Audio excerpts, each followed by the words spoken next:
तो कैसे हैं आप लोग। एक नए वीडियो में आप सभी लोगों का स्वागत है। आशा है सभी लोग अच्छे होंगे, बढ़िया से होंगे, तैयारी अच्छी चल रही होगी।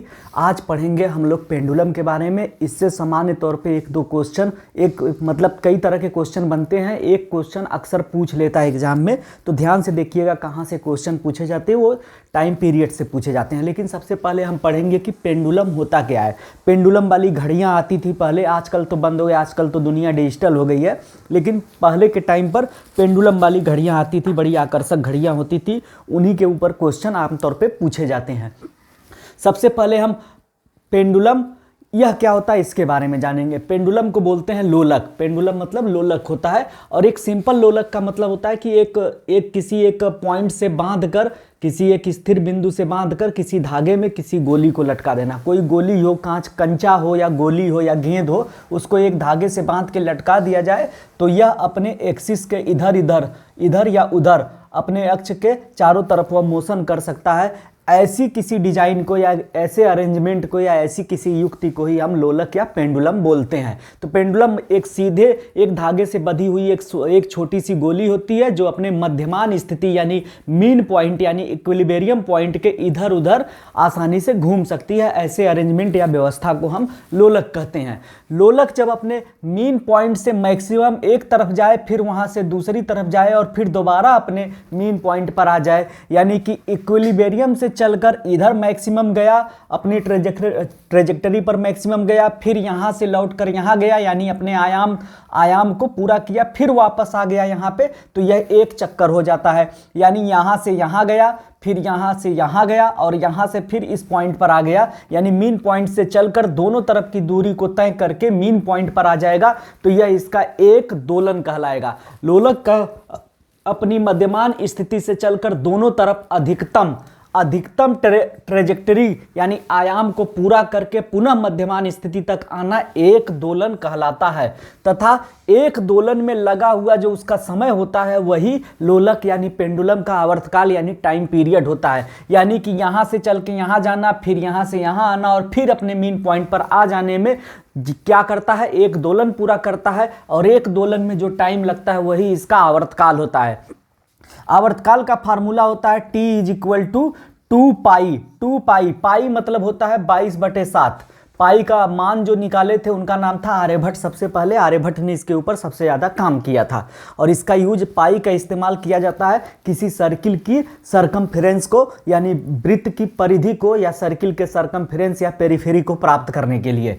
तो यह पाई जो है बहुत ही इंपॉर्टेंट है मानव इतिहास के लिए। आर्यभट्ट ने इसकी वैल्यू पता किया था। यह भी याद रखिएगा, क्वेश्चन पूछ सकता है आपसे।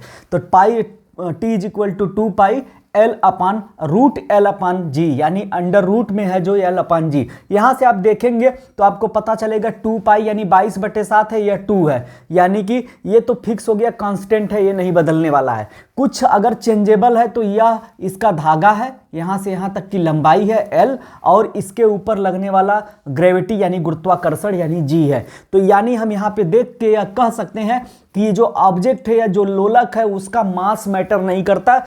टी के लिए यानी कि आवर्तकाल के लिए किसी लोलक या पेंडुलम का जो मास होता है, द्रव्यमान होता है, वह मैटर नहीं करता है। सिर्फ एल और जी के ऊपर जो है सारा का सारा टाइम पीरियड डिपेंड करता है। एक चीज आप ध्यान से देखिएगा, एक नॉर्मल घड़ी है, पेंडुलम वाली घड़ी है, और एक सामान्य घड़ी है, डिजिटल घड़ी है।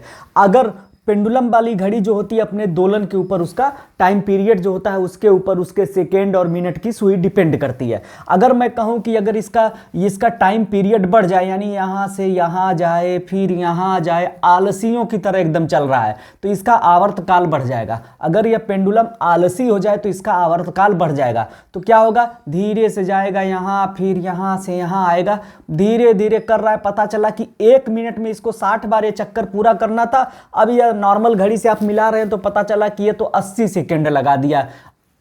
80 सेकेंड में 1 मिनट में बेचारा जो धीरे धीरे चल रहा है, आपकी घड़ी में 60 सेकेंड हो गया है और ये बेचारा अभी 45 चक्कर ही किया। 40 ही चक्कर किया। आप कंपेयर करके देख रहे हैं तो पता चला कि आपकी घड़ी में, डिजिटल घड़ी में 60 सेकंड हो गया है और ये अभी 45 चक्कर ही लगाए, यानी कि 15 सेकंड 1 मिनट में सुस्त पड़ गए। यानी कि अगर इनका आवर्तकाल बढ़ जाए, यानी ये धीरे धीरे जब चलेगा, लोलक जब धीरे धीरे चलेगा, पेंडुलम धीरे धीरे चलेगा तो टी बढ़ जाएगा।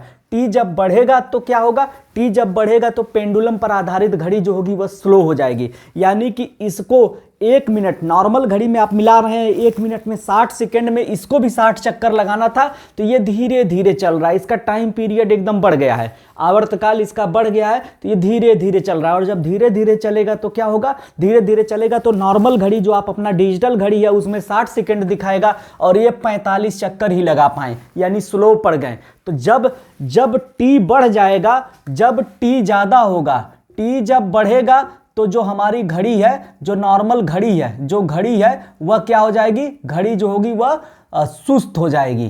ठीक है, सुस्त होगी।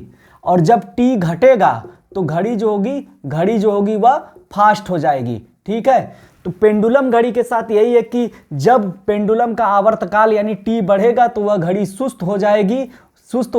ठीक है, और जब घड़ी का आवर्तकाल यानी कि ये घट जाएगा तब घड़ी फास्ट हो जाएगी। अब इसको फास्ट कर देते हैं, आवर्तकाल जल्दी से गया, जल्दी मोशन, इसका जल्दी दोलन कर रहा है, आप अपनी डिजिटल घड़ी में मिला रहे हैं, पता चला कि आपकी घड़ी में अभी 1 मिनट हुआ, 60 सेकंड हुआ, ये 80 बार ऐसे चल दी है। तो पता चला कि जो पेंडुलम वाली घड़ी है उसमें 80 सेकंड हो गए और आपकी नॉर्मल घड़ी में 60 सेकंड हुआ, यानी कि यह जो है 15-20 सेकेंड 1 मिनट में ज़्यादा चल जा रहा है। इसका यह मतलब हुआ कि आपकी ये पेंडुलम वाली घड़ी बहुत फास्ट चल रही है। आपकी घड़ी में अभी 45 मिनट होंगे, इसमें 1 घंटा पूरा हो जाएगा, क्योंकि ये तेज़ी से चल रहा है। तो आवर्तकाल इसका घट गया, जल्दी चल रहा है, इसका आवर्तकाल दोलन जल्दी कर रहा है, तो इसका आवर्तकाल घट गया तो घड़ी आपकी फास्ट हो जाएगी। यह इंपॉर्टेंट पॉइंट है। तो यहाँ पे हम देखेंगे कि मास का कोई फर्क नहीं पड़ता, पेंडुलम वाली घड़ी डिपेंड करती है, जब पेंडुलम यानी लोलक का टाइम पीरियड बढ़ जाएगा तो घड़ी सुस्त हो जाएगी, जब टाइम पीरियड घटेगा तो घड़ी फास्ट हो जाएगी। यह सबसे इंपॉर्टेंट पॉइंट है, इसको आपको अपने दिमाग में रखना पड़ेगा। जब टी बढ़ेगा तो घड़ी सुस्त होगी, जब टी घटेगा तो घड़ी फास्ट हो जाएगी। ठीक है, अब यहां पे देखेंगे टी पर एल का प्रभाव। एल पर क्या प्रभाव होता है, टी प्रोपोर्शनल एल होता है, यानी कि अगर लोलक की लंबाई बढ़ जाएगी तो टी बढ़ जाएगा, और टी बढ़ेगा तो क्या होगा, घड़ी सुस्त होगी। यह याद रखिएगा। तो गर्मी के दिनों में क्या होता है, गर्मी के दिनों में अगर पेंडुलम धातु का बना है तो धातुओं का प्रसार होता है, धातुएं फैलती हैं। तो गर्मी के दिनों में जब गर्मी बढ़ेगी तो यह क्या होगा, पेंडुलम की लंबाई बढ़ जाएगी, और पेंडुलम की लंबाई जब बढ़ेगी तो टी बढ़ेगा, और टी बढ़ेगा तो क्या होगा, पेंडुलम वाली घड़ी का क्या होगा, पेंडुलम वाली घड़ी का टाइम पीरियड जो है वह, पेंडुलम जो होती है, पेंडुलम वाली घड़ी जो होगी वह सुस्त पड़ जाएगी। ठीक है, गर्मियों में एल बढ़ जाता है क्योंकि उसमें प्रसार होता है, थर्मल एक्सपेंशन होता है, जिसकी वजह से टी भी बढ़ेगा, लंबाई बढ़ेगी, प्रोपोर्शनल रिलेशन है, टी भी बढ़ेगा, और जब टी बढ़ेगा तब पेंडुलम वाली घड़ी क्या हो जाएगी, सुस्त हो जाएगी।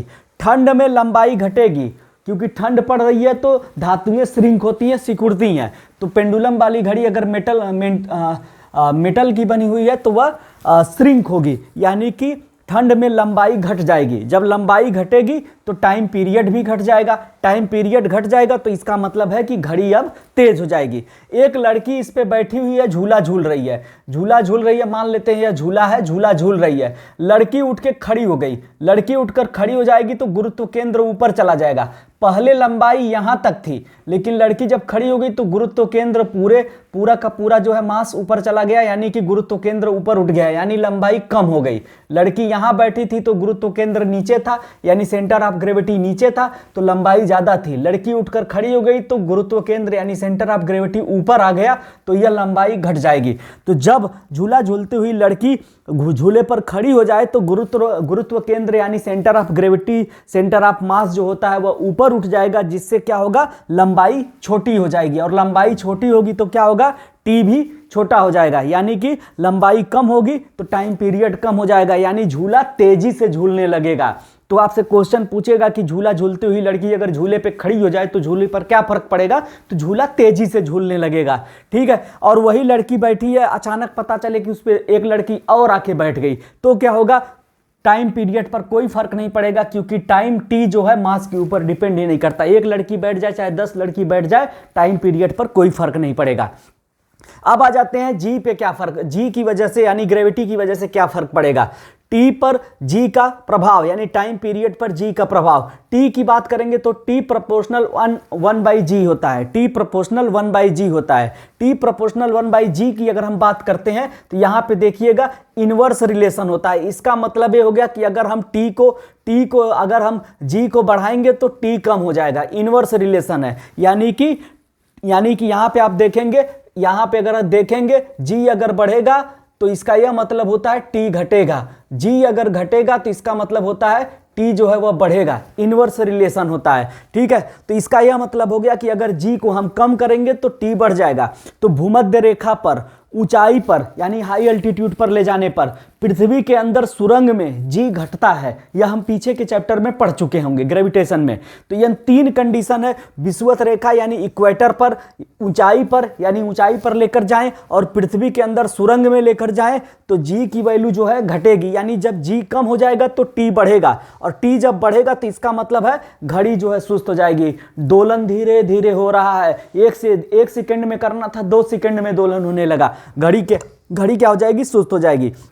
अब ध्रुवों पर क्या होगा, ध्रुवों पर जब जाते हैं तो जी की वैल्यू बढ़ जाती है। आपको पता है जब ध्रुवों पर जाएंगे धरती चपटी है, जी की वैल्यू बढ़ेगी। जब जी बढ़ेगा तो क्या होगा, जब जी बढ़ेगा तो टी कम होगा, यानी पेंडुलम घड़ी जो है ध्रुवों पर फास्ट हो जाएगी, क्योंकि वहां पे टाइम पीरियड कम हो गया है पेंडुलम का, जल्दी जल्दी सेकंड पूरे हो जाएंगे, तो वहां पे घड़ी जो होती है फास्ट हो जाएगी।